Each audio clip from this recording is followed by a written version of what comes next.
여러분은 어떻게 교회에 다니게 되었습니까? 교회를 사람들이 교회에 다니고 기독교인이 된 과정들은 참 다양합니다.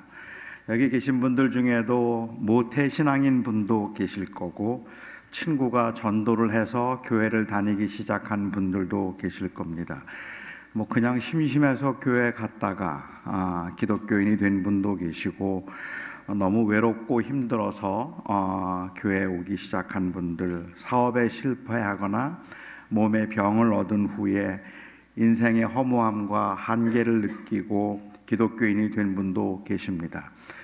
교회를 가면 도움을 좀 받을 수 있을까 해서 교회에 오신 분들, 아주 옛날에는 부활절이나 감사절 때 사과나 과일을 공짜로 준다고 해서 그래서 교회에 발을 들여놓으신 분들, 아내가 교회를 다닌다고 해서 그냥 차편을 제공하러 왔다가 차에 앉아 있느니 교회에 들어가 보는 게 낫겠다고 생각해서 들어왔다가 기독교인이 된 분들도 계십니다.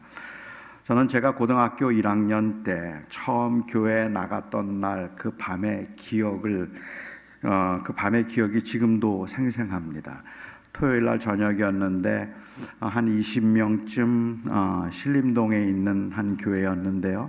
학생들이 한 20명쯤 모여 있던 그냥 학생들끼리 예배하던 아주 허름한 이 예배 장소에 동생의 인도로 참석을 했었습니다. 사실 계속 다닐 마음은 없었고 동생이 하도 가자고 해서 그래서 한번 가보자는 마음이었습니다. 저는 그날 무슨 설교를 들었는지 전혀 기억이 나지 않습니다. 그런데 그 교회 갔을 때 제 마음이 좀 편했던 느낌은 아직까지도 생생합니다. 아마도 처음에는 그냥 편안함이 좋아서 교회를 다니기 시작했던 것 같습니다. 제가 그때 왜 마음에 평안함을 느꼈는지 그것도 사실은 잘 이해가 되지 않습니다. 사실 제가 교회라는 곳을 처음 나갔던 때는 초등학교 5학년 때였어요.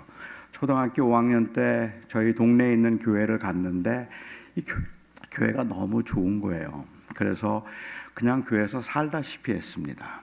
수요일 날도 가고 주일도 가고 주중에도 교회 가서 놀고, 그렇게 교회를 좋아하고 열심히 교회를 다니다가 초등학교 6학년 때 교회에서 쫓겨났습니다. 그래서 제가 사모님이 학교를 찾아오셔서 다시는 교회를 나오지 말라고 하셔서 그때부터 제가 교회를 다니지 않게 됐는데, 이유는 목사님 아들을 때렸어요. 근데 사실 딱 한 대 때렸는데, 하도 얄밉게 굴길래 그냥 딱 한 대 때렸는데 이가 부러졌다 그래요. 저는 그때 제 몸에 소림사에 피가 흐르는 걸 알았습니다. 사모님이 지금 생각하면 이해가 돼요. 학교 가던 아들이 그 피가 철철 흘리면서 집에 들어와서 얼마나 놀라셨겠습니까? 그래서 아무튼 교회를 그렇게 쫓겨나다시피 해서 다시는 교회를 오지 말라는 말을 듣고 그 교회를 떠났던 제가, 교회라면 아주 끔찍하게 싫었던 제가 왜 그날 교회를 그곳에 가서 그렇게 마음이 편안했는지 잘 모르겠고, 또 그날 왜 내가 그 교회를 동생의 인도를 따라서 순순히 교회에 가게 됐는지 심리적으로 분석하는 건 얼마든지 가능할 것 같습니다. 아마 처음으로 받아보는 그 여학생들의 눈초리 때문이었을 수도 있겠고, 세상적으로 잘 나가는 사람들이 아니었던 서울 변두리에 있는 학생들의 그 소박한 모습에 당시에 많이 위축되어 있던 제가 자신감을 얻었던 그러한 경우인지도 모르겠습니다. 단순히 그런 것 때문에 제가 꾸준히 교회를 다녔을 리는 없을 것 같고, 조금 더 합리적인 이유를 찾아보자면 제가 그 교회 나간 지 4개월 만에 세례도 받지 않았는데 학생회장이 되었습니다. 4개월 만에. 저는 그때 이 교회가 굉장히 세속적인 교회구나 하는 걸 알았는데, 세속적인 어떤 가치관을 가진 교회라는 걸 알았는데, 제가 학생회장이 된 이유가 세례도 받지 않고 믿음도 없는데 어떻게 학생회장이 되었을까요? 제 외모 때문입니다. 그때도 제 외모가 먹혔던 외모였던 것 같아요. 그래서 그냥 회장으로 선출이 되어서 책임감으로 교회를 다니다가 한 4개월쯤 됐는데요. 그 당시에 강남지구 학생총연합회에 제가 교회 임원으로 대표로 참석을 한 적이 있습니다. 그렇게 임원으로 참석을 했는데 그 강남지구 학생총연합회에서 그날 제가 총무가 됐습니다. 세례도 받지 않았는데. 왜요? 외모 때문이죠. 저의 그 외모 때문에 그렇게 되었습니다. 어쩌면 그래서 어떤 책임감 그리고 소속감을 가지고 교회를 빠져나오지 못했는지도 모릅니다. 저는 그런 분석이 정당하다고 생각합니다. 한 사람이 취한 행동에는 사회적 혹은 심리적인 이 원인을 분석하려고 하는 시도는 모든 행동에는 이성적인 원인이 있다는 전제에서 볼 때 해볼 만한 일이라고 저는 생각합니다. 누가 어떤 행동을 하거나 아니면 어떤 말을 하면 우리는 거의 자동적으로 그 사람이 왜 그렇게 했대? 그 사람이 왜 그런 말을 했을까? 원인을 찾아보기 위해서 가능한 한 모든 정보들을 수집하고 분석을 합니다. 애석하게도 그 원인을 정확하게 진단할 만큼 정보가 충분하지 않거나 아니면 그 정보에 대한 분석이 정확하지 않아서 짐작과 추측이 많고 그래서 확실하지 않은 결과를 말하다 보면 다른 사람들에게 피해를 주는 경우들이 종종 있기는 하지만 왜 그랬을까 하는 것을 알고 싶어 하는 것은 당연합니다. 모든 결과에는 원인이 있는 법이니까 말입니다.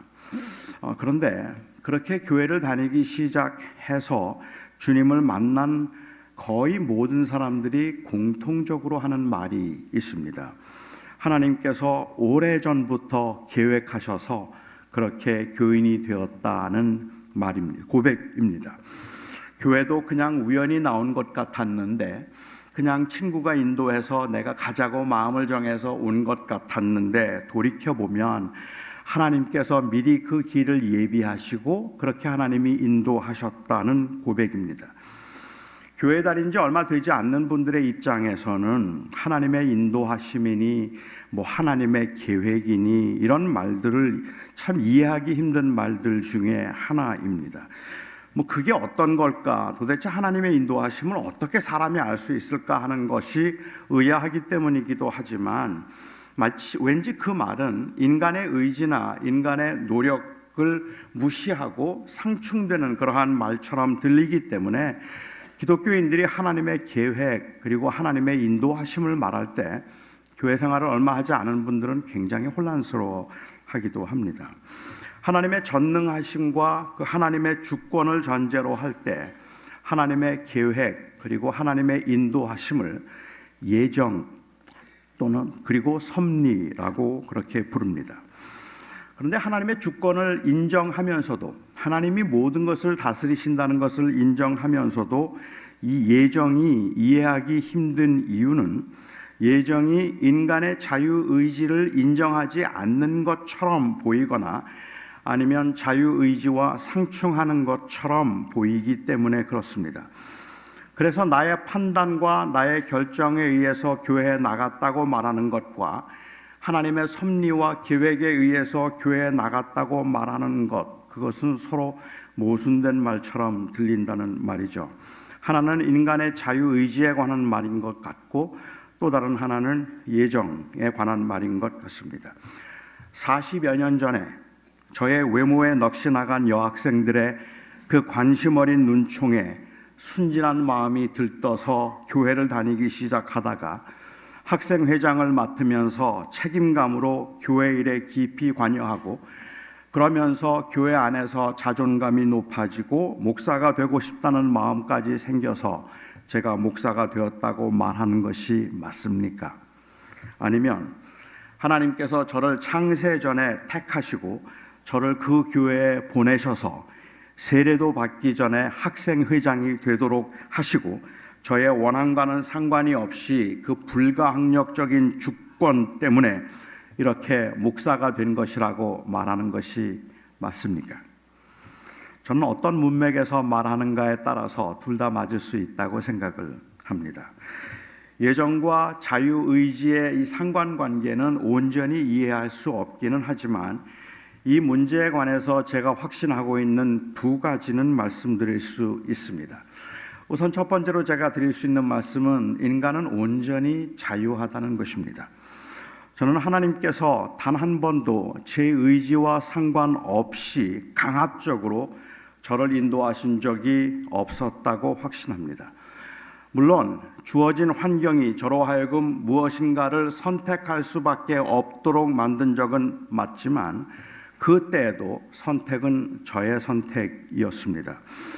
인간은 하나님에 의해서 운명적으로 결정된 대로 행동하기 때문에 인간에게는 자유의지가 없다는 주장은 저는 성경적인 가르침이 아니라고 생각합니다. 요셉의 형제들이 요셉을 팔았습니다. 그들이 요셉을 팔았던 그 원인은 질투와 미움이었습니다. 그들은 요셉을 팔 마음이 전혀 없었는데 하나님이 억지로 그들의 의지와 상관이 없이 요셉을 팔도록 그들의 마음속에 질투와 미움을 심어 놓으셔서 어느 날 정신을 차렸더니 요셉을 팔게 되었다. 그거는 사실이 아닙니다. 그들은 미움을 가지고 질투하는 마음을 가지고 아주 계획적으로 요셉을 팔았던 것입니다. 만일 그들이 의지와 상관없이 그냥 하나님께서 그들로 하여금 요셉을 팔도록 그렇게 강압적으로 만드신 것이었다면 그들에게 책임을 묻는 것은 부당하고 억울한 일일 겁니다. 하지만 그럼에도 불구하고 그들은 틀림없이 미움으로 이 요셉을 팔았음에도 불구하고 요셉의 형들이 요셉에게 절을 하게 될 것이라는 이 사실은 하나님께서 미리 계획하셨고 요셉에게 알려주신 일입니다.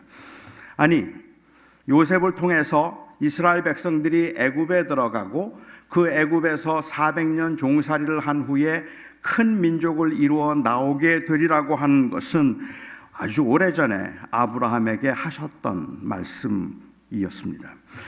인간의 자유의지가 하나님의 예정 안에서 어떻게 작용하는지 그거는 알 길이 없습니다. 그렇지만 요셉의 형제들이 요셉을 팔게 되고 그 이 과정에 하나님의 계획과 하나님의 섭리가 있는 것은 분명하지만 그럼에도 불구하고 그 하나님의 섭리와 계획이 이루어지기 위해서 인간의 의지가 없었다든지 인간이 스스로 취한 행동이 없었다고 말할 수는 없다는 말이죠. 저는 이 자유의지와 그리고 또한 그 이 예정의 이 관계를 이해하는데 인간에게는 이성적인 한계가 있음을 인정하는 것이 어쩌면 가장 정직한 모습이겠다 싶습니다. 사실 성경은 이 하나님의 영역에 속해 있는 것들에 관해서는 구체적인 언급이 없을 뿐만 아니라 관심도 없습니다. 그런데 저는 왜 바울이 철저하게 하나님의 영역에 속해 있는 이 예정에 관한 이야기를 이렇게 에베소서 1장에서 강조하고 있는가 하는 것이 좀 궁금했습니다. 그 이유가 뭘까요? 이것이 바로 오늘 제가 여러분과 나누고 싶은 두 번째 이야기입니다.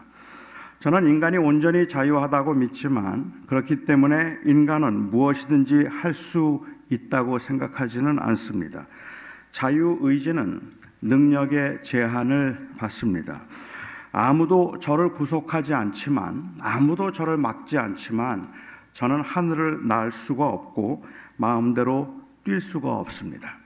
사실 제가 마음에 늘 원하는 것이 있다면 옛날에는 조금 그래도 괜찮았는데 요즘은 더 약해져서 점점 더 힘들어지는 건 사실입니다만은 사실 저는 이렇게 강대상이 이렇게 있어도 뛰어 올라와 보는 게 소원입니다.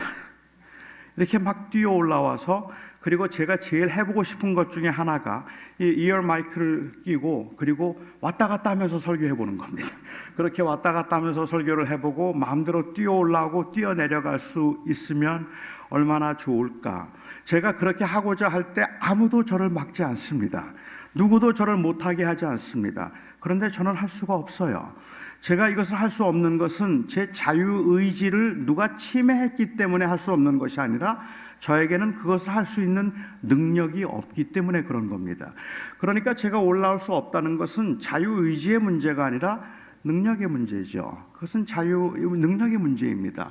인간들의 경우에 있어서 우리 인간으로서는 인간이기 때문에 할 수 없는 것들이 있어서 아무리 하고 싶고 아무리 원해도 하지 못하는 것은 그것은 자유의지의 문제가 아니라는 말이에요. 인간이 자유하다고 해서 할 수 있는 게 아닌 거죠. 타락한 인간이 스스로 하나님께 나아올 수 없는 것은 하나님께서 그렇게 하지 못하도록 의지를 막아서 그렇게 못하는 것이 아니라 인간에겐 그 능력이 없어요. 인간은 스스로 하나님께 나아올 수가 없는 겁니다. 자기 스스로 주인이 되어서 살아가고 있는 인간으로서는 그 스스로 마음에 결정을 해서 하나님께 나아갈 수 있는 능력이 없기 때문에, 그래서 하나님께서 택하시고 예정하신 것은 전적으로 하나님의 은혜인 겁니다. 이렇게 설명을 드리면 어떨까 싶어요. 제 아이가 셋이 있는데 막내 아들이 지금 대학교 2학년입니다. 근데 막내 아들은 1살 막 넘었을 때 제가 한국에서 입양을 했습니다.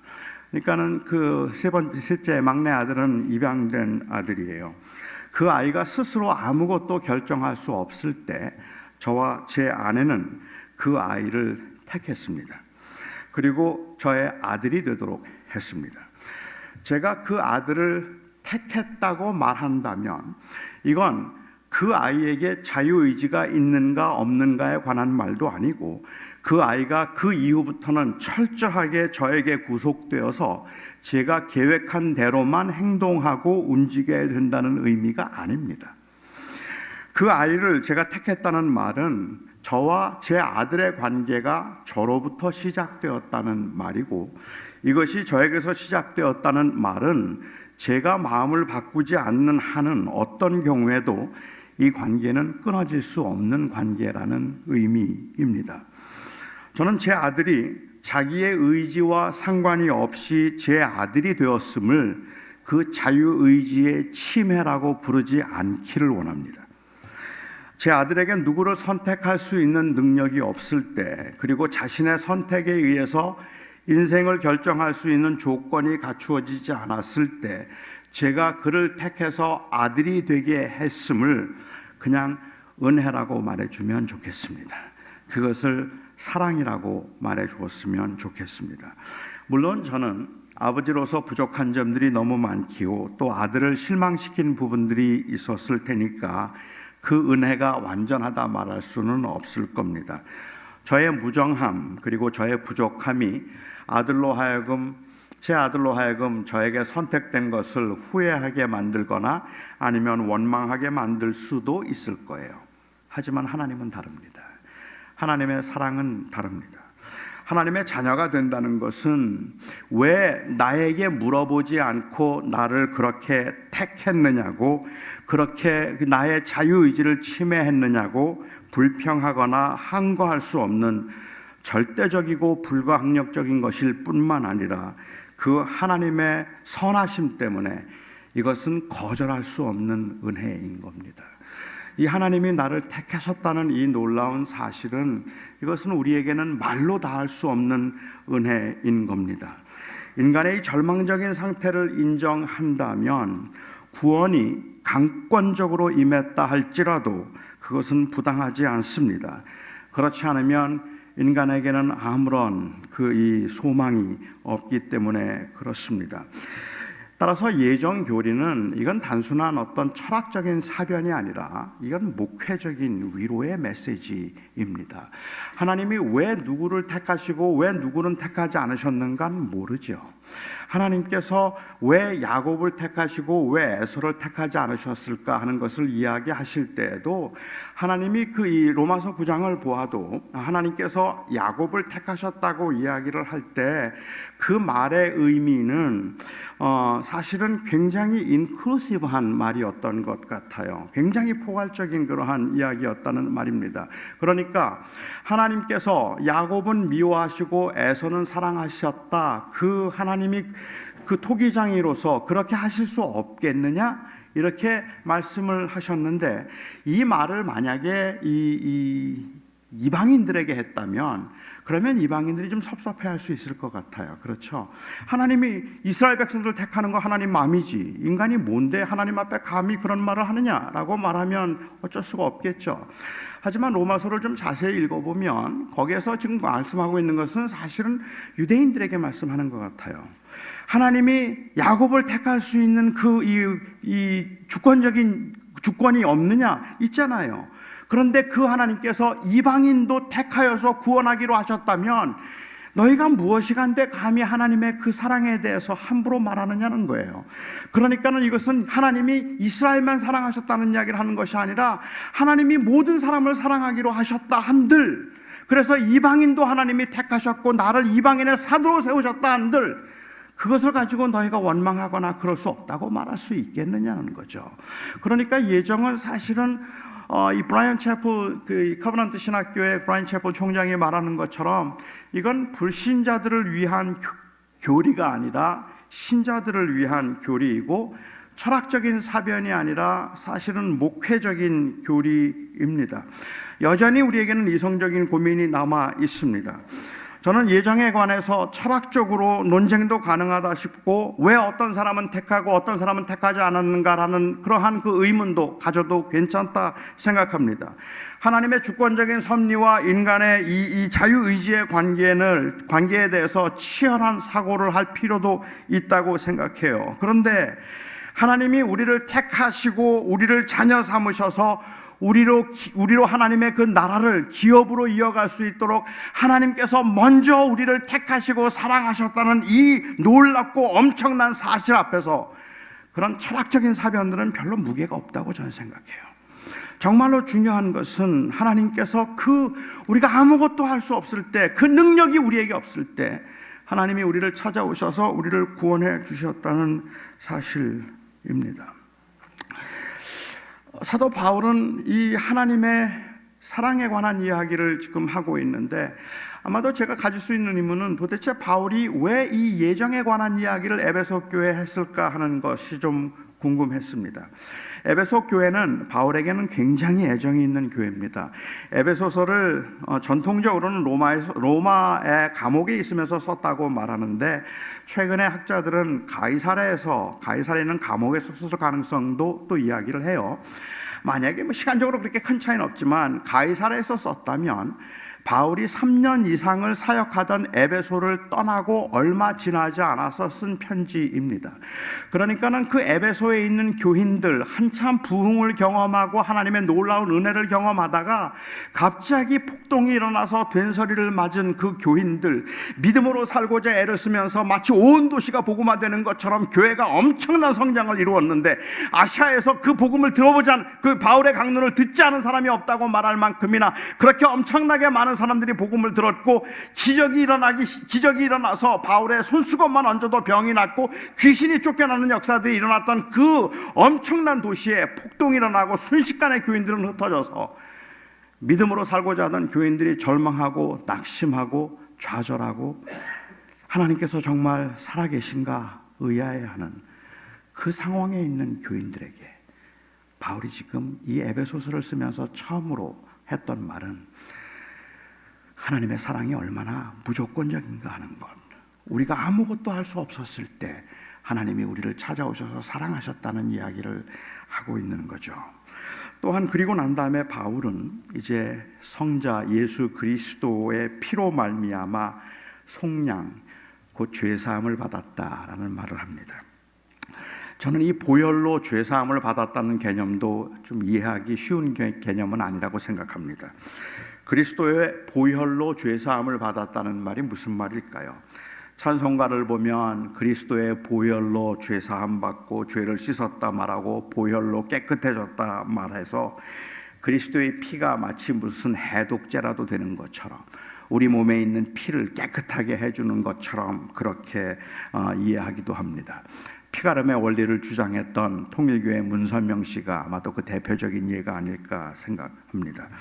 근데 저는 이 문선명 씨뿐만 아니라 교인들 중에도 아담과 하와가 범죄함으로 인하여서 우리의 몸속에 더러운 피가 흐르게 되었고 예수 그리스도의 보혈이 우리의 몸속에 흐르고 있는 피를 정결하게 했다고 생각하는 분들이 계신 것 같아요.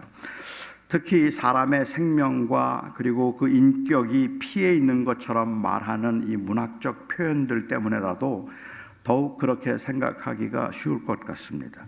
범죄한 부모나 그리고 조상의 그 자손들이 내 안에 살인마의 피가 흐르고 있다든지 내 안에 매국노의 피가 흐르고 있다라고 말한다면 이건 실제로 그들의 피가 남다르다는 것을 말하는 건 아니라 범죄한 사람의 자손이라는 문학적인 표현일 뿐입니다. 예수 그리스도의 보혈로 죄사함을 받았다고 말한다면 이것은 그리스도의 죽음을 의미할 뿐이지 예수님의 피에 죄를 깨끗하게, 피를 깨끗하게 하는 그런 그 효력이 있다든지 신비한 능력이 있다는 말이 아닙니다. 주님께서 로마 병정의 그 채찍에 맞아 튀긴 피가 로마 병정의 군복을 적셨어도 그 피는 그에게 아무런 의미가 없습니다.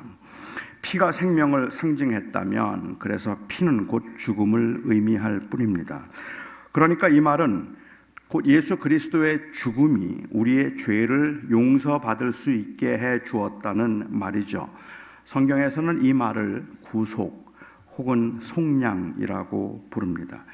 값을 지불하고 사다, 값을 지불하고 사서 자유하게 하다라는 의미의 이 속량이라는 단어가 현대인들에게는 굉장히 생소한 단어입니다. 이건 아주 오래된 단어이기 때문에만 생소한 것이 아니라 우리 사회에는 누군가를 대신해서 대가를 지불해서 자유하게 할 수 있는 제도가 없기 때문에 그렇습니다. 우리 사회에는 그렇게 다른 사람들을 대신해서 그 값을 지불해 줄 수 있는 그런 것이 없어요. 그렇잖아요.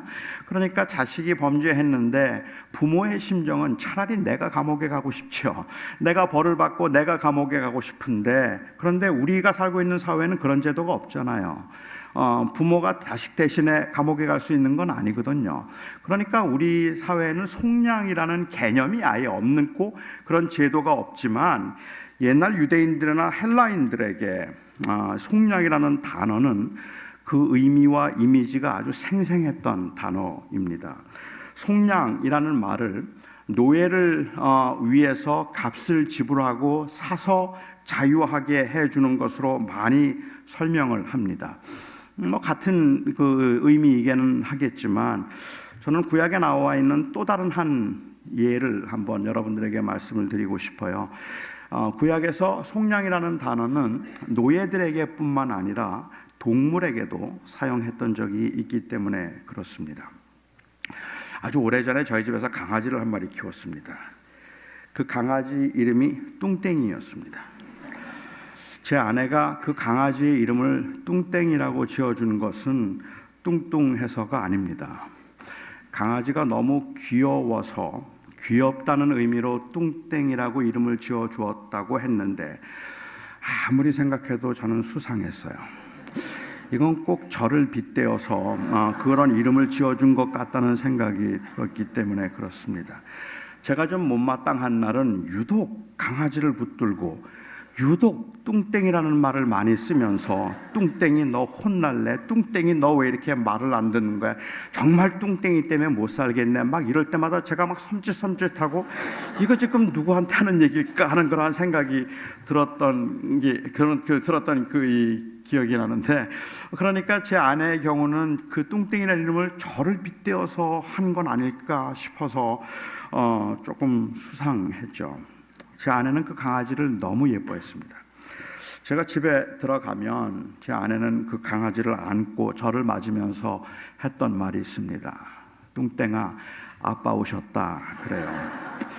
그러면 사실 저는 등골이 좀 오싹해집니다. 저는 모든 동물을 무서워하기 때문에 그렇습니다. 제가 동물을 무서워하는 이유는 사실은 동물을 싫어하진 않아요. 그런데 지금도 저는 강아지를 못 만집니다. 지금도 저는 고양이도 못 만지고 동물을 못 만지는데 그 이유는 물까봐 그래요.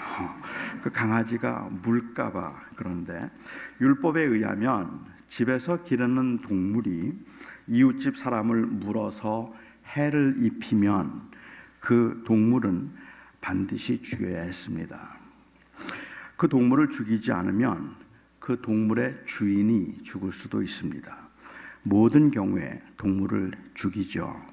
하지만 그 동물을 너무 아끼면 주인이 해를 입은 사람의 가족을 찾아가서 아주 큰 값을 지불하고 동물을 살리는 경우가 있습니다. 그때 지불했던 값이 구약에 나오는 속량, 구속의 값입니다. 이 구속의 값을 지불하면 그 동물은 사람을 죽인 죄가 사함을 받아서 자유하게 되는 겁니다.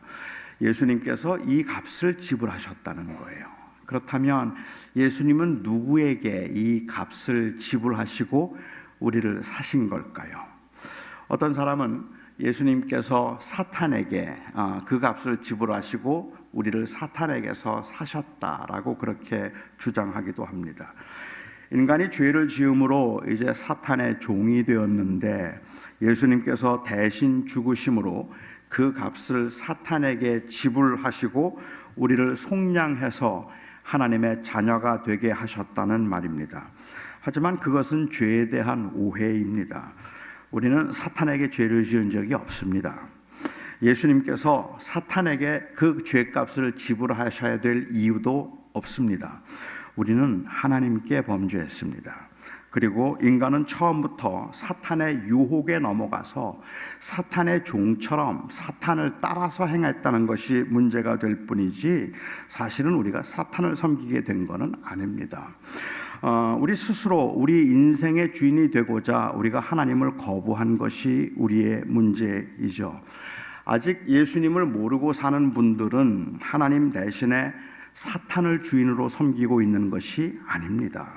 죄의 근본은 사탄을 주인으로 섬기는 것이 아니라 자기 자신을 주인으로 섬기는 것입니다. 사탄은 한 번도 사람들에게 자기를 섬기라고 말하지 않습니다. 물론 최근에 이 사탄교를 말하는 사람들이 사탄을 우상으로 숭배하는 사람들이 가끔 나타나기는 하지만 아주 기이한 현상이죠. 대부분의 경우에 사탄은 사실은 사람들로 하여금 하나님 대신에 사탄을 섬기라고 말하는 것이 아니라 하나님 대신에 너를 섬기라고 말합니다. 그러니까는 처음 죄의 근본은 누가 인생의 주인이 되는가, 하나님인가 사탄인가가 아니라 그 죄의 근본은 하나님인가 아니면 나 자신인가예요. 내가 내 인생의 주인이 될 것이냐, 하나님이 내 인생의 주인이 될 것이냐, 그것이 죄의 문제이죠. 우리는 이 죄의 근본적인 문제가 결국은 주권을 우리가 소유하고 있던 주권을 하나님께 이양하는 것이고, 내가 하나님 앞에 범죄했다는 근본적인 죄의 근본은 나 스스로 하나님이 되려고 했던 것, 스스로 하나님처럼 되려고 했던 것에서부터 비롯된 것이, 그것이 죄의 근본입니다. 그러니까 우리는 전도를 하면서도 사실 이 예수 천당, 불신 지옥, 요즘도 그렇게 전도하는 분들이 계신 것 같아요. 저는 그 전도하려는 열정도 참 귀하다고 생각하고, 그리고 그 전도 방법에 있어서 문제가 된다 이런 것들을 저는 논하고 싶지는 않지만, 예수 천당 불신 지옥이라는 그 말 속에 담겨 있는 이 신학적인 의미에 저는 조금 굉장히 두려울 때가 많습니다. 예수 믿으면 구원받고 예수 안 믿으면 그러면 지옥 가는 게 아니거든요. 다시 말씀드리면 예수 안 믿어서 지옥 가는 게 아니라는 말입니다. 예수 안 믿어서 지옥 가는 것이 아니라 죄 때문에 지옥 가는 거잖아요. 제가 좀 이렇게 한번 설명을 드려보면 어떨까 싶습니다. 어떤 사람이 아주 중병에, 불치의 병에 걸렸다고 한번 가정해 보죠. 그 불치의 병에 걸려서 죽어갑니다. 그런데 그 병을 고칠 수 있는 약이 나왔어요. 그리고는 그 약을 가지고 가서 이제 그에게 이야기를 합니다. 선생님, 이 약을 드시면 나을 수 있습니다. 이 약을 드세요. 그런데 그분이 그 약을 먹지 않았습니다. 거절했어요. 그리고 죽었어요. 그러면 약을 먹지 않아서 죽었다는 말이 일정 부분 맞는 말이죠. 하지만 약을 먹지 않은 것이 그를 죽인 건 아닙니다. 그가 죽게 되었던 것은 병 때문이에요. 안 믿어서 죽은 게 아니라 그 죄 때문에 죽은 거죠. 불신지옥이라는 말은 마치 안 믿으면, 그건 이 부차적인 그를 고칠 수 있는 방법인데 그걸 거절했기 때문에 죽기는 했지만 그를 죽게 만든 건 사실은 죄잖아요. 그러니까 인간의 죄의 근본은 하나님을 떠나서 스스로 죄인이 되려고 했다는 것인데, 우리는 자꾸만 그 죄의 결과로 나타날 수 있는 이러한 현상들만을 가지고 이야기를 하는 것 같아요. 제가 고등학교 2학년 때 주님을 영접했습니다. 그때 감격이 있었어요. 그러니까 제가 저희 아버님은 교회를 한 번도 다녀본 적이 없는 분이니까 저희 아버님에게 전도를 해야 되겠다는 생각을 했습니다. 그래서 제가 하루는 날을 정해서 저희 아버님에게 전도를 했어요. 그때는 뭐 전도라는 게 교회로 인도하는 거니까, 아버지 저하고 같이 교회 다니시면 좋겠어요. 그러자 저희 아버지가 저에게 난 그런 거 필요 없다 그러시더라고요. 근데 교회 다닐 필요가 없다고 말씀하시는데 마치 이 말씀은 저희 아버지는 하나님 필요 없다는 말인 것처럼 뭐 그렇게 말씀하시는 것 같았어요. 그래서 제가 아니에요 아버지, 모든 사람은 다 죄인이기 때문에 예수 그리스도를 믿고 그리고 죄사함을 받아야 돼요. 아버지도 예수님을 믿고 죄사함을 받고 천국에 갈 수 있으면 너무 좋겠어요. 그때 저희 아버님이 저에게 말씀하셨습니다. 내가 무슨 죄인이냐? 내가 살인을 했냐? 내가 도적질을 했냐? 내가 지은 죄라고는 너희들 키우면서 고생한 것밖에 없다. 그런데 내가 무슨 죄인이냐? 그러시더라고요. 그 말씀을 딱 듣는 순간에 저는 저희 아버님이 죄인인 것을 증명해야 될 거룩한 사명을 느꼈습니다. 그래서 제가 저희 아버지께 아버지는 혹시 잊으셨는지 모르겠는데 제가 초등학교 5학년 때 아버지 술 취해서 들어와서 막 욕하고 저를 발로 찼던 거 기억나세요? 아버지가 어머니 때리려고 했던 거 내가 본 적이 있는데 아버지는 정말로 죄를 지은 적이 없으세요? 아버지는 거짓말 한 적도 한 번도 없고 그리고 여자를 보고 이상한 생각을 한 적도 한 번도 없으세요? 그날 저는 저희 아버지한테 무지 맞았습니다. 세상에 이렇게 못된 아들이 어디 있어요. 그런데 세상 사람들이 보기에 우리가 전도하는 모습이 꼭 그런 것 같다는 거예요. 그냥 사소한 죄에 지은 적 없느냐고 말하거나 아니면 그 죄를 너무 가볍게 합리화시키려고 하는 경향이 있습니다. 성경에서 모든 사람들이 죄인이라고 말할 때 그 말의 의미는 사탕을 훔쳐 먹었느냐 거짓말을 했느냐 그런 이야기가 아니라 인간은 스스로 주인이 되려고 하는 그 일 때문에 인간은 절망이 되었다는 말을, 절망적이 되었다는 말을 하는 겁니다. 그러니까 죄인이라는 말은 eternally doomed 됐다는 말이에요. 죄인이, 성경에서 모든 사람이 죄인이라는 이 말의 의미는, 그러니까 당신이 아무리 좋은 집에 살아도, 당신이 아무리 좋은 대학을 나왔어도, 당신이 아무리 좋은 일을 많이 하고, 당신이 아무리 많은 걸 소유해도 당신의 인생은 절망입니다. 아무리 많은 걸 누리고 아무리 많은 걸 소유해서도 당신은 절망입니다. 그 말을 하고 싶은 거예요. 그런 절망적인 인간을 구원하기 위해서 하나님께서 우리를 위해서 그 아들을 주셨는데, 예수님께서 그 죄값을 지불하셔서 속량하신 것은 우리가 사탄의 종이었는데 사탄에게 값을 지불하고 우리를 사탄에게서 사오신 것이 아니라 우리가 하나님을 떠나서 스스로 주인이 되려고 했던 우리들을, 그래서 절망에 빠진 인간들을 다시 하나님과 화목하게 하도록 하나님에게 그 값을 지불하고 우리를 하나님의 자녀가 되게 하신 것, 그게 바로 속량이라는 말입니다. 그러니까는 하나님께서는 예수님께서 그 값을 지불하신 것은 하나님께 지불하신 거죠. 사탄은 사실은 하나님과 대적 상대가 되지 않아요. 그러니 사탄이 하는 일은요, 자기의 나라를 건설하는 게 아닙니다. 사탄은 절대로 자기의 나라를 건설하려고 하지 않습니다. 그는 쫓겨난 자입니다. 아무 힘이 없습니다. 사탄이 하는 일은 하나님의 나라를 건설하는 자가 아니라 하나님의 나라를 파괴하는 게 목적인 사람이에요. 그렇기 때문에 사람들로 하여금 하나님을 떠나도록 하는데 최고의 이 수단은 사탄을 섬기라는 말을 하고 있는 것이 아니라 당신들이 하나님이 되라는 거예요. 당신이 인생의 주인입니다. 그러니까 당신이 주인이 되어서 사세요. 그 말을 하고 있는 거죠. 그게 바로 사탄의 유혹이라는 말입니다. 여러분, 지옥을 누가 다스릴까요? 지옥에 가면 사탄이 지옥을 다스리고 있을까요? 아니, 좀 다르게 질문을 좀 해볼까요? 조금 도발적인 질문이긴 하지만 지옥에 하나님이 계실까요? 당연히 계시죠. 하나님은 어디에나 계신 분이죠. 하나님은 지옥에도 계시는 분입니다. 지옥을 다스리는 건 사탄이 아니라 하나님이십니다. 하나님이 지옥을 다스리시죠. 마귀는 그 지옥에서 가장 고통을 당하는 자이지 지옥을 점령하고 있는 자가 아니에요.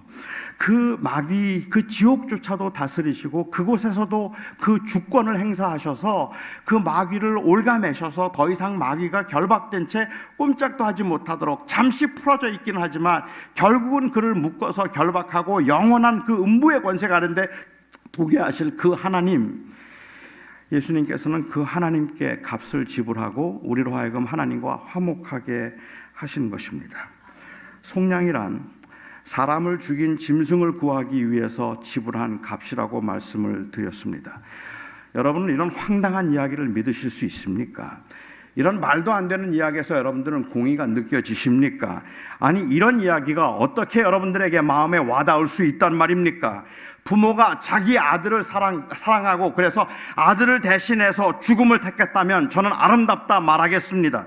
사형 선고를 받은 친구를 대신해서 죽음으로 친구의 죄값을 속량하고 구원했다면 그럴 친구를 둔 그 사람을 저는 정말로 부러워하겠습니다. 그런데 예수의 사건은 이렇게 감동적인 이야기가 아닙니다. 이런 아름다운 이야기가 아니란 말입니다. 조금 전에 제가 구속을 설명하면서 드렸던 예를 다시 한번 생각해 보시기 바랍니다. 자기 집 개가 다른 사람을 물어 죽여서 그 개를 죽여야 하는데 그 개를 사랑하고 살리기 위해서 주인이 대신 죽었다면 여러분, 이게 말이 된다고 생각하십니까? 그런데 이건 더 황당한 거잖아요. 하나님의 아들 예수 그리스도가 우리를 대속하기 위해서 죽었다는 말은 그 개가 이웃을 물었는데 그런데 주인이 그 개를 살리기 위해서 자기 아들을 대신 죽였다는 말이에요. 말이 됩니까? 이런 불의한 일이 어디에 있습니까? 이런 황당한 일이 어디에 있습니까? 불의하게 느껴지지 않으세요? 이걸 무슨 거룩한 자기 희생이니 고귀하고 아름다운 헌신이니 이런 말로 할 수가 있겠느냐는 말입니다. 이건 불의한 일입니다. 이건 미친 짓입니다. 그래요, 예수님이 죄인을 위하여서 죽은 일은 도저히 가능한 일도 아닐 뿐만 아니라 용납될 수도 없는 일입니다. 그런데 말입니다, 이 하나님의 사랑이, 예수님이 우리를 위해서 죽었다는 것이 도저히 말도 안 되는 황당하고 불의해 보이기조차 하는 일이라는 것을 그렇게 볼 때 저는 비로소 그 사랑이 어떤 건지를 느낄 수 있을 것 같아요. 주님이 나를 위해서 죽었다, 이 사실이 이게 얼마나 엄청난 사건인가 하는 것을 저는 그 예수님이 당신의 아들을 십자가에 달으시는 사건이 불의하고 부당한 일로 보이기 시작하니까 더 많이 와닿더라는 말입니다. 이건 그냥 아름다운 이야기가 아니에요. 그냥 단순한 사랑의 이야기가 아니라 그 사랑을 하기 위해서 정말로 무모한 일을 하고 있는 거라는 말입니다. 이건 말도 안 되는 일이라고 인정할 수 있다면 저는 그 앞에서 감히 누구도 자기의 공적을 말할 수 없을 것 같아요. 그 앞에서 감히 누구도 나는 그래도 사랑받을 만한 자격이 있다는 말을 할 수 없을 거라고 생각합니다. 그래도 내가 주를 위해서 많이 충성하고 많이 헌신했기 때문에 하나님이 나를 소홀히 대할 수 없을 거라고요. 그런 사랑이 받을 자격이 없음에도 불구하고 나를 사랑해 주셨기 때문에 은혜 갚는 심정으로 조금이라도 보답하는 심정으로 살아서 그래서 하나님께 뭔가 좀 해드리겠다고요. 예수님께서 우리를 위해서 속량, 죄값을 치르셨다는 이 말의 의미는 이거는 그냥 우리가 단순히 우리의 것을 그 앞에서 조금이라도 드러내 보일 수 있을 만한 그러한 종류의 것이 아니라는 말입니다. 이건 말할 수 없는 은혜인 겁니다.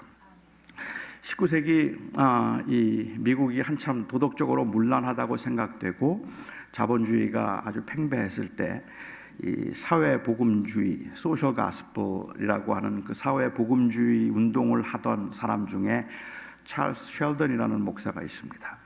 이 찰스 쉘던이라고 하는 목사가 그 당시에 사람들의 그러한 그 모습을 보면서 책을 하나 썼어요. 지금은 굉장히 클래식한 고전이 된 책인데 한국말로는 예수님이라면 어떻게 하셨을까라고 번역되어 있는 in His Steps라고 하는 그 책을 썼습니다. 그 책에서 예수님이라면 어떻게 하셨을까? WWJD, What would Jesus do? 예수라면 어떻게 하셨을까?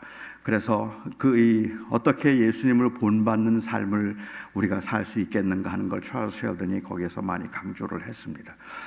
근데 최근에 제가 생각해 볼 때는 예수님이라면 어떻게 하셨을까 하는 이 WWJD 이전에 우리가 물어야 되는 더 선제되는 중요한 질문을 우리가 놓치고 있다는 생각을 했습니다. 그 질문은 바로 WHJD입니다. WWJD를 말하기 위해서 What would Jesus do를 말하기 위해서 What has Jesus done? 예수님이 우리를 위해서 무엇을 하셨는가? 우리는 이걸 지금 놓치고 있는 것 같아요.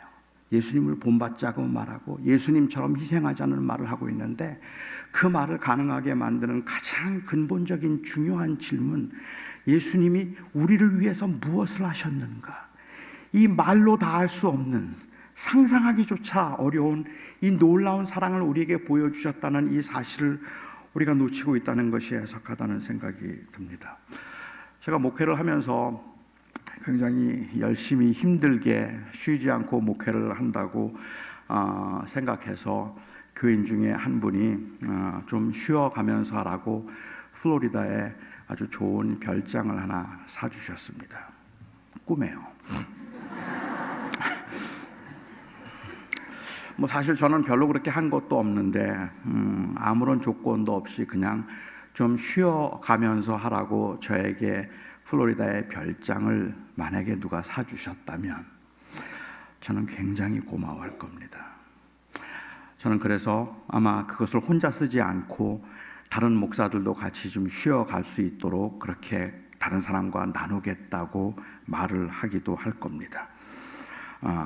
저는 내가 그런 디저브하지 않는 은혜를 받았음에 감사하기도 할 겁니다.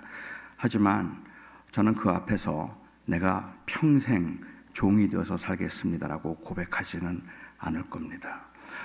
오늘 이 시대에 은혜를 강조하는데 그 은혜를 강조하면서 너무 많이 강조됐던 20세기, 19세기부터 20세기 미국의 복음주의의 치명적인 그 실수였다고 생각되는 이 은혜를 이야기하는데 은혜의 공짜를 자꾸 얘기했어요. This is free.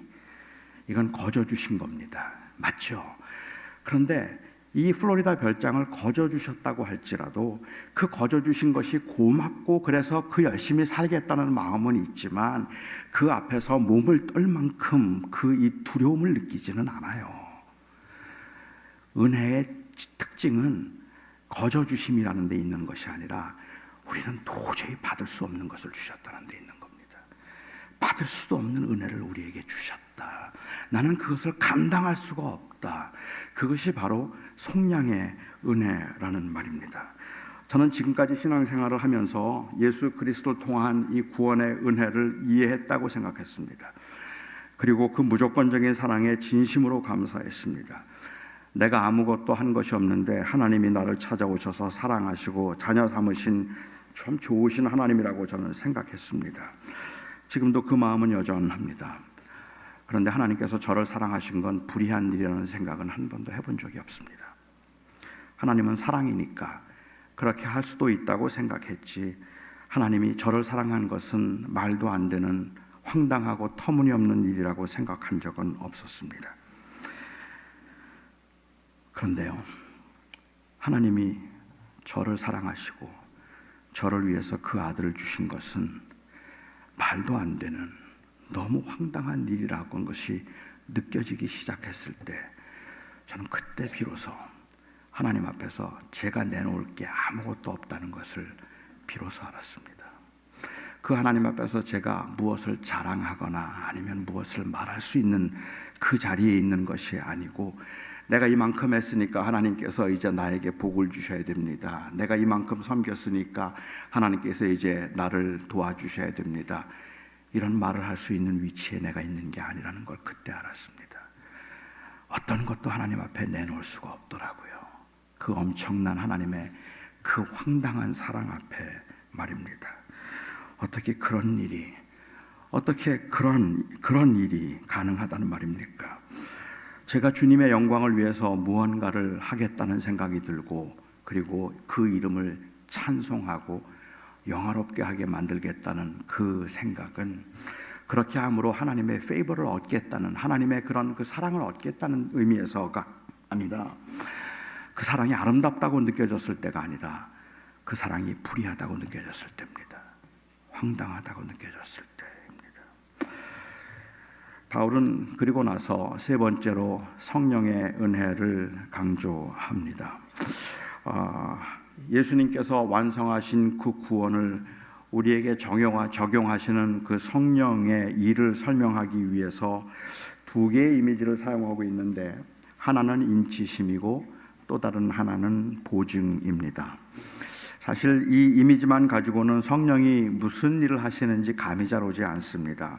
이게 적당한 비유일지는 잘 모르겠지만 집을 계약하는 일을 한번 생각해 보면 어떨까 싶어요. 마음에 꼭 드는 집을 사고 싶으면 그 집을 계약할 때 법적인 사항 두 가지를 해야 합니다. 하나는 이 계약서에 서명을 해야 되고, 그리고 또 하나는 계약금을 지불해야 합니다. 계약서에 서명을 하고 그리고 계약금을 지불하면 계약이 성사되죠. 금액을 다 지불할 때까지는 담보권이 은행에 있기는 하지만, 계약금을 지불하고 계약을 했으면 그 집은 내 집이라고 말해도 괜찮습니다. 대출을 받았어도 그 대출금을 지불하고 있는 한 아무도 그 집을 빼앗을 수 없을 뿐만 아니라 그 집 문서도 자기의 이름으로 만들 수가 있습니다. 이때 이 계약서에 서명한 것이 인치심입니다. 그리고 계약금을 지불한 것, 그것이 바로 보증입니다. 그러니까 보증과 인치심이 되셨다는 말은, 하나님과 우리가 언약을 맺을 때 성령께서 친히 서명을 하시고 성령께서 친히 그 보증금을 내셨다는 그러한 말입니다. 이게 결국 제가 하나님과 언약을 맺고 있는데, 하나님과 계약을 맺으면서 이제 네가 나를 믿으면, 그리고 그 아들을 믿으면 영원한 생명을 너에게 주어서 이 영원한 기업을 이어가게 할 것이다. 주님께서 서명하셨어요. 그리고 난 다음에 우리가 그 자리에 서명해서, 내가 그러면 예수를 믿고 믿음으로 잘 지키겠습니다, 그렇게 하고 우리가 서명해야 되잖아요. 그런데 그 우리가 서명해야 되는 자리에 성령께서 대신해 주셨다는 말이에요. 이 말은 이 구원은 절대로 잊혀지지 않고 절대로 계약은 깨질 수 없다는 의미인 겁니다. 그래서 하나님께서는 우리를 위하여서 예정하시고, 이 그리스도께서는 우리를 위하여 속량, 곧 죄사함을 위하여 구속의 죽음을 당하시고, 그리고 그 구원을 우리에게 적용함에 있어서 성령께서 친히 보증과 인치심이 되심으로 우리로 하여금 그 구원을 얻을 수 있게 하셨다 하고 말하는 것이 바로 이 바울이 말하고 있는 내용입니다. 그런데 저는 바울이 도대체 지금 이 말을 왜 하고 있는지 이것을 살펴볼 필요가 있겠다는 생각을 좀 했었어요. 바울은 계속해서 1장 끝부분에서도 이야기를 하고 있지만, 이 이야기를 하면서 바울이 하고 있는 말 중에 하나는 무엇인가 하면, 이는 아무 육체라도 아무도 그 앞에서 자랑하지 못하게 하려 함이라. 이것은 사람이 한 일이 아니라 전적으로 하나님께서 하신 일이니, 하나님께서 그렇게 하셔서 성부 하나님께서 택하시고 성자 예수님께서 속량하시고 성령께서 친히 보증과 인치심을 되심으로 우리로 하여금 하나님의 영원한 나라를 기업으로 이어가는 상속자가 되게 하셨으니, 이 일은 사람이 한 것이 아니다, 우리가 한 것이 아니라 하나님께서 하신 일이다 하는 그 말을 하기 위해서라는 말입니다. 하나님께서 하신 것이기 때문에 결코 잊혀지지도 않을 것이고 파기되는 일도 없을 거라는 말을 하고 있는 겁니다. 세상이 비록 힘들지만, 이 세상이 비록 굉장히 어렵고 혼란스럽지만, 그렇지만 우리가 결코 낙심하지 않아야 되는 이유가 있다면, 우리는 너무도 믿음이 부족해서 매일 넘어지고 매일 쓰러지고 내가 정말 하나님을 믿기나 하는 것까 싶을 만큼이나 언제나 흔들리고 있지만, 그럼에도 불구하고 우리가 결코 낙심하지 말아야 되는 이유가 있다면, 그 구원이 우리에게서 온 것이 아니라 하나님께서 왔다는 것 때문이라는 말입니다. 저와 여러분이 그 고난 가운데, 어려움 가운데 있으면서 때로는 하나님의 사랑이 혼란스럽기도 하고, 때로는 정말로 하나님이 나를 사랑하시는가 싶기도 하고, 범죄에서 하나님 앞에 넘어지고 부끄러운 모습들을 갖출 때가 있지만, 그런 상황에서도 우리가 하나님의 자녀임을 놓칠 수 없는 이유는 바로 그 구원은 하나님께 속해 있다는 말입니다. 바울은 그 이야기를 에베소 교인들에게 하면서 아무 육체라도 자랑하지 못하게 하려 함이라는 이야기를 했어요. 한국의 어느 목사님이 신문에서 인터뷰한 기사를 보니까 한국 교회 대부분의 문제는 소위 믿음의 확신이 있고 성령의 능력을 경험한 사람들 때문에 발생한다라고 했습니다. 저는 사실이 아니라고 믿지만 무슨 말을 하려는지는 알 것 같습니다. 믿음을 말하면서도 자기의 의를 말하고, 성령의 역사와 능력을 말하면서도 자기의 열심을 말하고, 구원의 확신을 말하면서도 내가 했다고 말하기 때문에 교회에는 끊임없는 분쟁과 다툼이 있다는 말입니다. 저는 지칠 줄 모르고 열심히 일하고 뜨겁게 신앙생활하는 분들은 다 성령을 받고 성령의 능력으로 하는 줄 알았습니다. 그런데 사역의 현장에서 제 자신의 모습을 보면서 그런 열심과 뜨거움이 언제나 순수한 것은 아니라는 것을 알았습니다. 그것은 순수한 것이 아닐 뿐만 아니라 내 믿음과 내 열심을 드러내려는, 나를 나타내려는 사악함이 그 안에 감추어져 있음을 보기 시작했습니다. 저의 거룩한 비전에는 언제나 개인적인 야망이 섞여 있었고, 주를 향한 열심과 열정에는 자기 만족이라는 괴물이 항상 도사리고 있었습니다. 거의 모든 경우에 저의 사역의 기쁨은 그 은혜로 인한 것이기보다는 결과에 의한 것인 때가 더 많아서 잘 안 되면 낙심하고 잘 되면 교만했습니다. 구원의 확신이라는 것도 내가 얼마나 확실하게 믿고 있는가의 문제가 아니라 이 일은 철저하게 성령께서 하셨다는 고백이어야 할 텐데, 오히려 구원의 확신이 있는가 하는 문제가 정죄와 분열의 기준이 되기도 했습니다. 구원의 확신은 하나님께서 하셨다는 그 고백이어야 하는데도, 그래서 오히려 더욱 겸손하게 다른 사람들을 섬기고 이방인과 유대인, 종과 자유인, 여자와 남자가 하나가 될 수 있게 만드는 일이어야 할 텐데, 마치 자기의 결단과 자기의 헌신으로 그 구원이라도 받은 양 그냥 그것을 자랑하는 경우들이 더 많이 생겼던 것 같습니다. 아까 제가 예를 들었던 것으로 다시 한번 돌아가 볼게요. 누가 암이 걸렸다고 한번 가정해 보죠. 요즘은 암이 불치의 병은 아닙니다. 그렇긴 하지만 모두가 포기할 만한 아주 굉장히 급성에 다 퍼져서 거의 가망이 없는 그러한 상태라고 한번 가정해 보죠. 모두들 포기한 불치의 상태였는데 어떤 사람이 신약이 발명됐다고 하면서 그 신약을, 새로운 약을 하나 소개해 주었습니다. 이 약 먹으면 살 수 있습니다. 그리고 그 사람이 그 약을 먹고 정말로 살았습니다. 그리고 정말 다 나았어요. 그를 아는 주변에 있는 사람들이 너무 신기하면서 묻습니다. 아니, 어떻게 된 거예요? 어떻게 나았어요? 어떻게 살게 되었어요? 그럴 때 일반적으로 보통 사람들이 보이는 반응은 아무개 집사님이 약을 가져다 주셨는데 그 약을 먹고 살았어요. 그 약을 먹었더니 살았어요. 그게 정상이죠. 그렇게 말하는 게 정상인데, 오늘날 교회의 모습을 보면 아니 어떻게 나았어요? 라고, 아니 어떻게 병이 나았어요? 고치지 못한다 그랬잖아. 어떻게 나았어요? 그런데 이렇게 말하는 거예요. 아니 내가 그렇게 죽을 줄 알았는데 어느 집사님이 약을 가져다 주더라고. 그래서 그냥 그걸 내가 먹었지. 내가 먹었다니까. 내가 그걸 먹고서는 다 나았어. 아무리 약이 조금은 뭐해? 안 먹으면 못 낫는 거지. 사람들은 그 약을 안 먹고 다 죽더라고. 근데 나는 내가 먹었거든. 내가 먹고 내가 나았어. 내가 먹었다니까. 약을 말하는 게 아니라, 은혜를 말하는 게 아니라 믿음을 통해서도 내 공로를 말하고 있단 말이에요. 내가 그렇게 했더니 믿어서, 내가 믿었더니 내가 구원을 받았고, 내가 믿음으로 살았더니 그래서 내가 이렇게 되었다고 이야기를 하고 있다는 말입니다.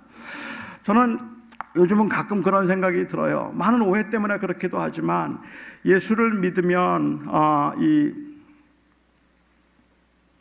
예수를 오늘 밤이라도 죽으면 천국에 갈 수 있습니까? 만일 누가 묻는다면, 네, 나는 분명히 예수 그리스도를 믿고 천국에 갈 수 있습니다. 그게 정답이에요. 그런데 요즘 같은 시대에는 누가 만일 저에게 오늘 밤이라도 죽으면 천국에 갈 수 있습니까? 라고 물으면 저는 네, 하나님이 하셨습니다, 그렇게 말할 것 같아요. 이거는 내가 믿었다는 게 중요한 게 아니라 그 놀라운 은혜를 우리에게 주셨다는 것이 참으로 귀하고 중요하다는 말입니다. 우리는 이 하나님의 놀라운 사랑과 은혜, 그 은혜를 가지고 한 주간을 1년을 살아가면서도 사실은 저희 안에 있는 그러한 그 감동은 하나님께서 우리를 하나님의 자녀가 되게 하셨다는 이 놀라운 사실로부터 비롯되어야 한다고 생각을 합니다. 하나님이 우리를 그렇게 택하시고 예수 그리스도를 통해서 우리를 위해서 죽으심으로 우리를 구원하시고 성령께서 친히 보증과 인치심이 되심으로 우리로 하여금 하늘에 소망을 두고 살아가는 영원한 나라의 상속자가 되게 하셨다는 이 놀라운 은혜 말입니다. 그런데 우리는 이 은혜를 잊어버리고 있기 때문에, 아니 우리가 이 은혜에 붙들려서 그 감당할 수 없는, 말로 할 수 없는 그 하나님의 은혜 때문에 우리가 살아가는 것이 아니라 그 은혜 안에도 자꾸만 자기의 공적이 남아있고 드러나 있기 때문에 세상에서는 충분히 빛을 발휘하지 못하고 그리스도의 이름을 드러내지 못하고 있다는 생각이 들 때가 있습니다. 저는 저의 사역을 통해서 오직 예수 그리스도만 드러났으면 좋겠다는 마음을 갖습니다.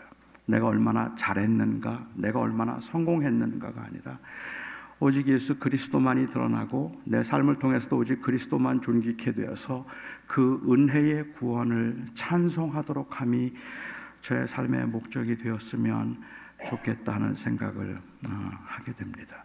제게 주어지는 모든 것을 통해서, 제게 주시는 그 모든 기회를 통해서 하나님의 은혜를 드러내고 싶고, 그리고 하나님의 이름을 높이고 싶습니다.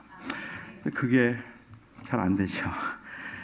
그렇게 살고 싶은 마음은 있지만 사실은 그렇지 못해서 우리가 그 제자로서의 삶을 온전히 드러내지 못하는데, 우리가 제자로 삶을 드러내지 못하는 것 중에 하나가, 마지막으로 하나 더 말씀을 드리고 싶다면,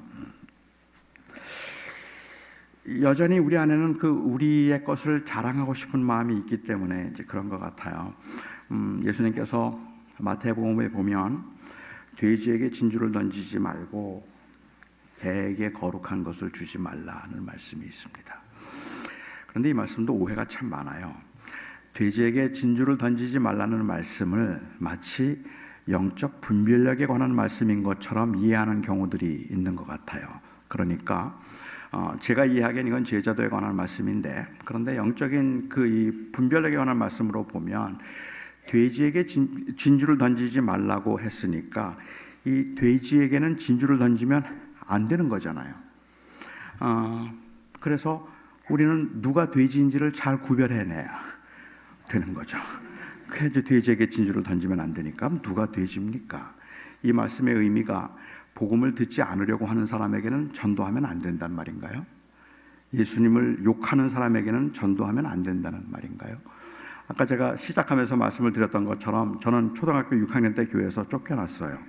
그 다음부터 저는 교인들은 다 위선자라고 생각했어요.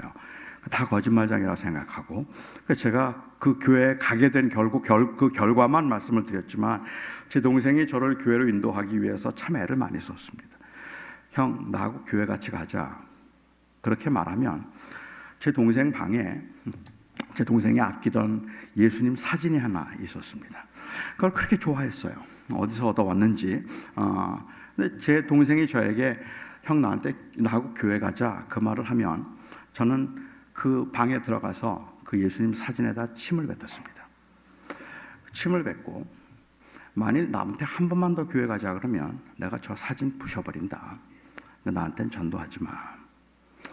그때 만일 제 동생이 저건 돼지다 이렇게 생각을 했더라면, 돼지에게 진주를 던지지 말라고 했는데 저거 전도해봐야 예수님 욕이나 하고 사진에 침이나 뱉고 저건 돼지다 이렇게 생각했으면 오늘 죄가 없는 겁니다. 그런데 제 동생은 꾸준히 저에게 교회로 인도했고 그리고 예수님을 전했습니다. 돼지에게 진주를 던지지 말라는 말씀은 그 돼지가 누구인지를 분별할 수 있는 능력을 가지라는 말을 하는 것이 아니라 그 소중한 것을 함부로 다루지 않도록 하라는 말을 하고 있는 거죠. 그러니까 예를 들면 이런 겁니다. 저는 지금은 좀 몸이 좀 약해져서 힘들지만 사실은 제가 탁구를 엄청 좋아합니다.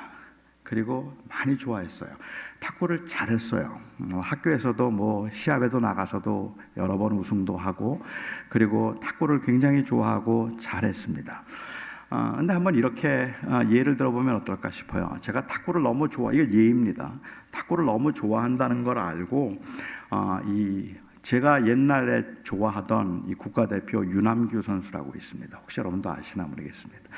윤남규 선수가 제가 탁구를 좋아한다는 걸 알고 자기가 사용하던 탁구 라켓을 저에게 선물로 주었습니다.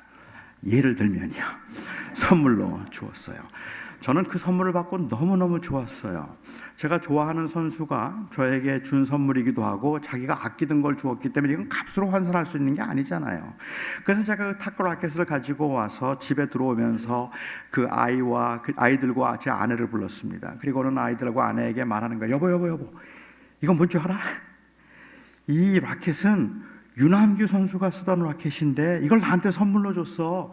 이거는 돈으로 살 수 있는 게 아니야. 이건 진짜 귀한 거야. 너무 흥분해서 제가 이야기를 하고 있는데 탁구를 좋아하지도 않고 윤남규 선수가 누구인지도 모르는 제 아내와 아이들은 시큰둥해요. 그래서 아니 이건 진짜 귀한 거라니까. 이건 돈으로 살 수 있는 게 아니야. 윤남규 선수가 쓰던 건데 그걸 나한테 공짜로 준 거야 이걸. 그런데도 시큰둥해요. 그 가치를 몰라요. 정말 답답하죠. 그런데 말입니다, 제가 그렇게 그것은 너무 귀한 거라고 말해놓고 그것을 그냥 마루에다 그냥 내려놓은 거예요. 그리고 어느 날 그걸 가지고 안마를 해요. 어느 날 그걸 가지고 부채질을 해요.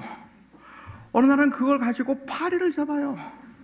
안마도 한다가 파리도 잡았다가 그리고 부채로 썼다가 망치 못을 받기도 해요.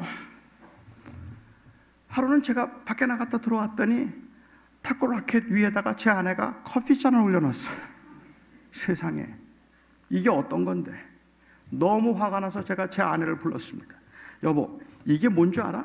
윤남규 선수가 사용하던 라켓이라니까. 그런데 어떻게 여기에다가 커피잔을 올려놓을 수가 있어? 이게 얼마나 귀한 건데. 그러면서 막 야단을 치는 거예요. 아니, 도대체가 이 돼지 같은 인간들은 이 귀한 것도 모르고 여기다가 이걸 올려놓을 수가 있는 거야. 막 야단을 치고 있습니다. 자, 여러분, 누구 잘못입니까? 제 잘못입니까? 제 아내의 잘못입니까? 만일 제가 그 라켓을 가져다가 그렇게 귀하다고 말해놓고 그것을 제 책장 위에 놓고 아침에 나가면서 한번 쓰다듬고 저녁에 나와서 또 한번 들여다보고, 와, 어떻게 이게 여기 와 있니? 이렇게 귀한 게 어떻게 여기 와 있지? 그걸 또 쓰다듬고, 그리고 그걸 그렇게 좋아하고 귀하게 여겼다면 제 아내는 절대로 그 위에 커피잔을 못 올려놓습니다. 근데 제 아내는 제가 그거 가지고 부채질하는 거 봤어요. 제가 그거 가지고 망치질하는 것도 봤고 제가 그거 가지고 파리 잡는 것도 봤어요. 그래서 커피잔 올려놔도 되는 줄 알았어요. 돼지에게 진주를 던지지 말라는 말씀은 영적인 분별력을 가지고 안 믿을 사람에겐 전도하지 말라는 말씀이 아니라 그 소중한 것을 함부로 다루지 말라는 이야기입니다. 함부로 밟지 말게 하라. 그런데 오늘날 교회에서 이 복음을 함부로 밟고 있는 아주 현저한 현상 중에 하나가 있다면 무엇인가 하면 그것이 바로 자기 공적, 자기의 의를 드러내는 거라고 생각합니다. 예수님께서 우리를 위해서 하신 이 놀라운 일, 그 엄청난 사건 앞에서 자꾸 사람들이 자기의 말을 하려고 하고 자기의 것을 말하려고 해요. 그래서 그 마치 자기의 왕국을 쌓는 것처럼 그렇게 분쟁과 다툼을 하면서, 그러면서도 말로는 예수 그리스도께서 우리를 위해서 죽으신 것이 은혜라고 그렇게 말을 하기 때문에 세상에 있는 사람들은 혼란스러운 거죠. 저는 우리 충정교회 교인들이, 사랑하는 여러분들이 2019년을 이제 시작하면서 그 마음속에 정말 하나님이 하셨습니다. 하나님이 하십니다. 나는 아무것도 아닙니다.